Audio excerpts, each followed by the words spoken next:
പിതാവിന്റെയും പുത്രന്റെയും പരിശുദ്ധാത്മാവിന്റെയും നാമത്തിൽ ആമേൻ. വിശുദ്ധ മത്തായി എഴുതിയ സുവിശേഷം 6-ാം അധ്യായം 7 മുതൽ 15 വരെയുള്ള തിരുവചനങ്ങൾ. പ്രാർത്ഥിക്കുമ്പോൾ വിജാതിയരെ പോലെ നിങ്ങൾ അതിഭാഷണം ചെയ്യരുത്. അതിഭാഷണം വഴി തങ്ങളുടെ പ്രാർത്ഥന കേൾക്കുമെന്ന് അവർ കരുതുന്നു. നിങ്ങൾ അവരെ പോലെ ആകരുത്.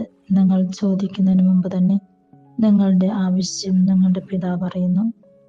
നിങ്ങൾ ഇപ്രകാരം പ്രാർത്ഥിക്കുവിൻ: സ്വർഗസ്ഥനായ ഞങ്ങളുടെ പിതാവേ, അങ്ങയുടെ നാമം പൂജിതമാകണമേ. അങ്ങയുടെ രാജ്യം വരണമേ. അങ്ങയുടെ ഹിതം സ്വർഗത്തിലെ പോലെ ഭൂമിയിലുമാകണമേ.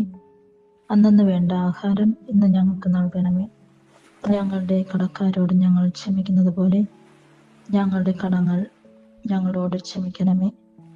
ഞങ്ങളെ പ്രലോഭനത്തിൽ ഉൾപ്പെടുത്തരുതേ, തിന്മയിൽ നിന്നും ഞങ്ങളെ രക്ഷിക്കണമേ. മറ്റുള്ളവരുടെ തെറ്റുകൾ നിങ്ങൾ ക്ഷമിക്കുമെങ്കിൽ സ്വർഗസ്ഥനായ ഞങ്ങളുടെ പിതാവ് നിങ്ങളോടും ക്ഷമിക്കും. മറ്റുള്ളവരോട് നിങ്ങൾ ക്ഷമിക്കുകയില്ലെങ്കിൽ നിങ്ങളുടെ പിതാവ് നിങ്ങളുടെ തെറ്റുകളും ക്ഷമിക്കുകയില്ല. ഈ വചനഭാഗത്തിലൂടെ യേശു നമ്മെ പഠിപ്പിക്കുന്നത് കർത്തൃ പ്രാർത്ഥനയാണ്.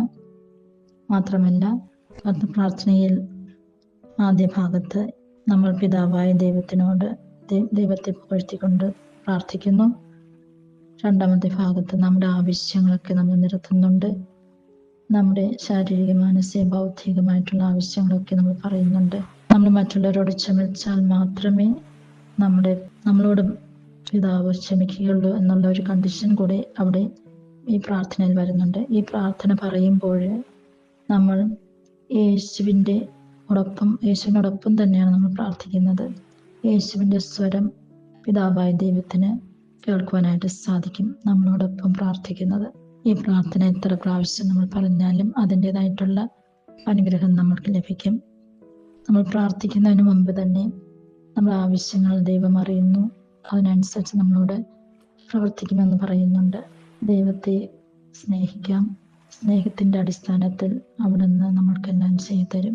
അതിനായിട്ടുള്ള കൃപാവരങ്ങൾ പിതാവായ ദൈവം നമ്മൾക്ക് ഓരോരുത്തർക്കും നൽകട്ടെ എന്ന് പ്രാർത്ഥിക്കുന്നു.